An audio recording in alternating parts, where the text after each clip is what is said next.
And as soon as you have paid your parking tickets, I will release your diploma.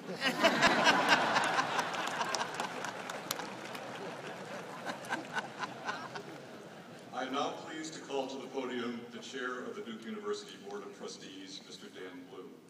A native of North Carolina, a Duke Law graduate, a triple Duke parent, Senator Blue has been a leader in government while also serving as a member of the Board of Trustees since 1995. He's just celebrated his inaugural year as chairman of the Board of Trustees, and we thank him for his extraordinary leadership and commitment. Chairman Blue.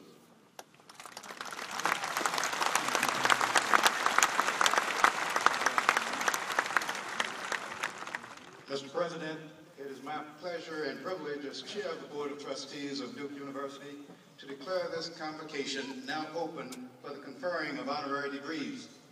The candidates for honorary degrees have been approved by the faculty of the university and by the Board of Trustees. Each will be presented by a trustee and accompanied by a faculty sponsor. Thanks, Dan. Among the honors bestowed by universities, few have the symbolic importance that attach to an honorary degree. Honorary degrees are given to recognize achievements and contributions of the most extraordinarily high order. They also hold up a mirror of where education can lead. Today's recipients have excelled in extraordinarily different fields, but they have one thing in common, which is, once upon a time, each of them was a new graduate, sitting somewhere in a cap and gown, anxious yet hopeful, eager to find where their talents might take them. We honor them today for their service to knowledge and society and hold them up as inspiring examples of what men and women like you can and will accomplish through fulfilling your personal promise. I now invite Trustee Janet Hill to present our first candidate.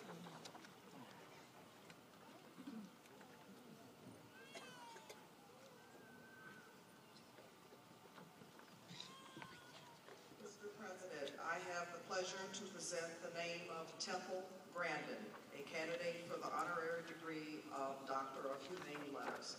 I ask Dean Al Crumblis, her faculty sponsor, to escort the candidate to the podium.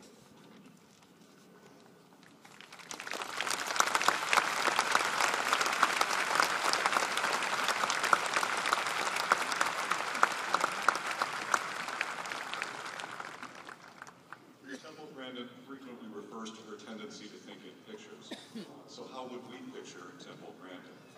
As someone who, through her many accomplishments, has alerted us that autism, in her words, need not represent the far side of darkness.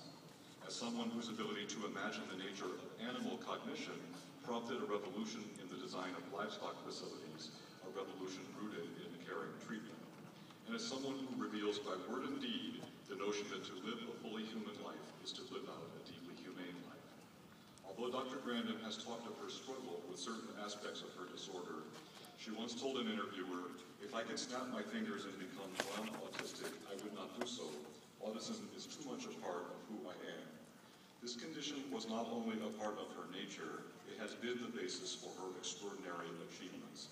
Autism and animal behavior don't seem so obviously linked, but Dr. Grandin's autism has awarded her the sensitivity to understand how animals perceive the world. In this way, she has pushed the boundaries of our understanding to other species and to other members of our own species.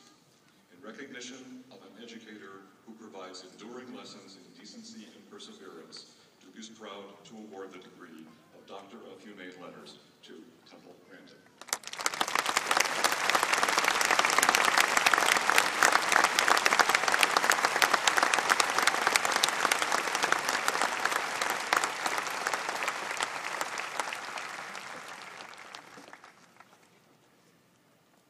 I would now invite Trustee Marguerite Kondracki to present the next candidate.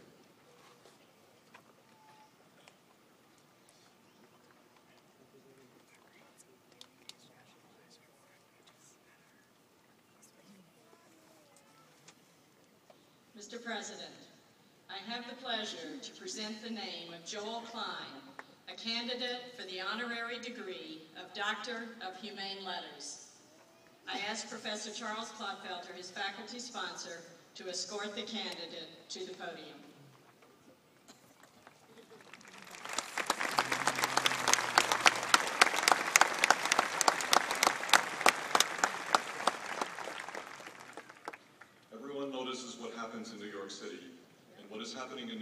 public school system is providing a lesson in education for this nation. As Chancellor of the New York City Department of Education, Joel Klein is transforming the nation's largest public school system with 1.1 million children into an incubator for achievement, one school and one student at a time. A skilled lawyer, he long worked in the Justice Department, later legal counsel for one of the world's largest media conglomerates. Joel Klein gave up the rewards of the private sector to heed the call of public service in the New York public schools, of which he is himself a graduate. As Chancellor, he has changed the way schools operate, giving principals greater control over how they run their schools while holding them accountable for results. He's also worked to improve teacher quality, reduce class sizes, and establish support structures for struggling students and their parents. These reforms, in addition to many more included in his Children First initiative, have improved test scores and graduation rates across the city. When he was appointed to his job 8 years ago, the new chancellor was praised by Mayor Bloomberg as a, quote, true leader who never shies away from tough and sometimes controversial decisions that are necessary to implement change. In recognition that K-12 education is the foundation of all personal development and of this nation's strength, and in recognition of a leader in education who has not just embraced reform but set the agenda for it, Duke is proud to award the degree of Doctor of Humane Letters to Joel Klein.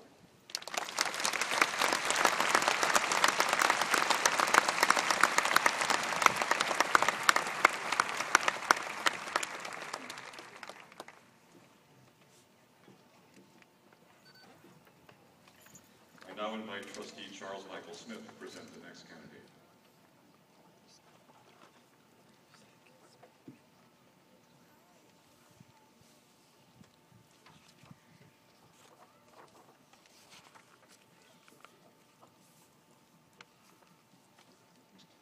Mr. President, I have the pleasure to present the name of Alistair McIntyre, a candidate for the honorary degree of Doctor of Humane Letters, and I ask Professor Stanley Hauerwas, his faculty sponsor, to escort the candidate to the podium.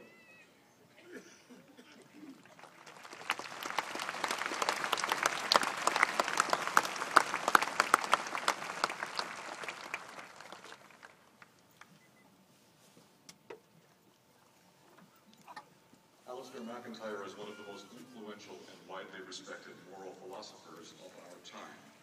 In his 1981 book, After Virtue, McIntyre tells a compelling story.